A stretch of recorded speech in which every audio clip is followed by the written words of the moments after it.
যশোর শহরের বোসপাড়া এলাকায় ফারহানা পারভিন নামে এক তরুণীকে শ্বাসরোধে হত্যার অভিযোগ উঠেছে।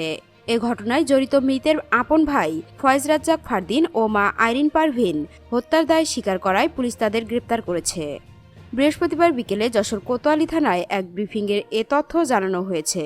প্রেস ব্রিফিংয়ে যশোরের অতিরিক্ত পুলিশ সুপার জুয়েল ইমরান জানান, ফারহানা ঢাকা বিশ্ববিদ্যালয়ের শিক্ষার্থী ছিলেন। মানসিক ভারসাম্য হারিয়ে ফেলায় মা ও ভাইয়ের সঙ্গে যশোর শহরের বোসপাড়ায় রাসেল চত্বর এলাকার ইমরান কবিরের বাড়িতে ভাড়া থাকতেন। পারিবারিক কলহের জেরে গত মঙ্গলবার রাত 11টার দিকে ফারহানা পারভিন উর্মিকে তার ভাই ফারদিন শ্বাসরোধে হত্যা করে।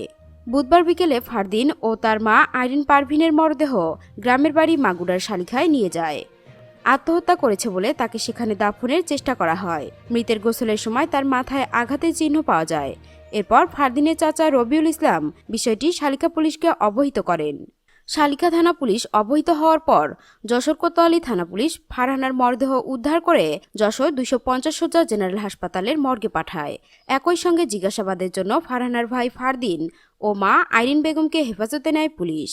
এরপর তারা হত্যার দায় স্বীকার করলে ফারহানার চাচা রবিউল ইসলামের করা মামলায় তাদের গ্রেপ্তার দেখানো হয়।